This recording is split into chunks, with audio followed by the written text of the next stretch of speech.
আপনারা ইচ্ছা করলে ১ মিনিটের মধ্যে ওয়াইফাই এর পাসওয়ার্ড বের করে ফেলতে পারেন। তো আমরা কিন্তু অনেক সময় অনেকের ওয়াইফাই এর পাসওয়ার্ড জানতে চাই, আমরা কিন্তু সেক্ষেত্রে পাই না বা কেউ আমাদের দিতে চায় না। তো এই কাজটা কিভাবে করবেন আপনারা খুব সহজে একটি ওয়াইফাই এর পাসওয়ার্ড দেখে ফেলতে পারেন। সেই পাসওয়ার্ড দিয়ে আপনি আপনার মোবাইলটাও কানেক্ট করতে পারেন। সেক্ষেত্রে আপনারা কি করবেন? আপনার ওয়াইফাই এ গিয়ে এক্ষেত্রে একটা কানেক্ট করা মোবাইল আপনার দরকার। যে ওয়াইফাইটা আপনি অ্যাক্সেস নিতে চান সেই ওয়াইফাইটা কার কানেক্ট করা আছে, আপনার বন্ধু-বান্ধব বা ফ্রেন্ড সার্কেল তার মোবাইলটা একটু নিতে হবে। নিয়ে আপনি সেই ওয়াইফাই কানেক্ট করা ওয়াইফাই ক্লিক করবেন। ক্লিক করার পরে দেখতে পাচ্ছেন আমার এখানে কানেক্ট করা আছে আরিফুল 47 নামে একটা ওয়াইফাই এবং এখানে কিন্তু আপনি জাস্ট ক্লিক করবেন একটা। ক্লিক করলে আপনার কিউআর কোড দেওয়া থাকবে। এই কিউআর কোডটা আপনি স্ক্রিনশট দিয়ে নিবেন, ঠিক আছে? স্ক্রিনশট দেওয়া হয়ে গেলে এখান থেকে আপনার কাজ শেষ। তো আপনারা ব্যাকে চলে আসবেন।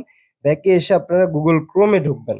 তো Google Chrome এ ঢোকার পরে আপনারা এখানে লিখে দিবেন কিউআর কোড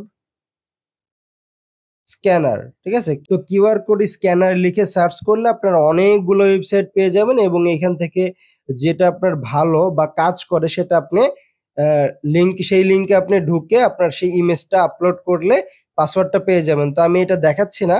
তো আমি কিভাবে করব সেটা আপনাদের দেখাই।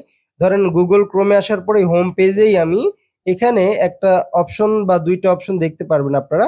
একটা মাইক্রোফোন এবং একটা ক্যামেরার মতো একটা আইকন। তো যেটা আপনার ক্যামেরার মতো আইকন সেইটাতে আমরা ক্লিক করব। তো এখানে যদি আমরা ক্লিক করি তো এখান থেকে কিন্তু Google নিজেই আমাদের স্ক্যান করা বা যেকোনো কিউআর কোড এখানে আপলোড করার অপশন রেখে দিছে। তো আমি যে কিউআর কোডটা স্ক্রিনশট দিছিলাম সেটা আমি এখান থেকে সিলেক্ট করে দিলাম। সিলেক্ট করার সাথে, সাথে আপনারা একটু ওয়েট করার পরে দেখবেন নিচে এটার পাসওয়ার্ড কিন্তু শো করতেছে। ঠিক আছে? তো আপনারা এই পাসওয়ার্ডটা কিন্তু ইচ্ছা করলে এখন যেকোনো কাজে ইউজ করতে পারবেন। এভাবে আপনারা যেকোনো কানেক্ট করা ওয়াইফাই এর পাসওয়ার্ড খুব সহজে বের করতে পারেন। তো আশা করি ভিডিওটা বুঝতে পেরেছেন। এরকম নতুন, নতুন ভিডিও পাওয়ার জন্য আমার চ্যানেলটা সাবস্ক্রাইব করে রাখবেন এবং আমার Facebook পেজটি ফলো দিয়ে রাখবেন।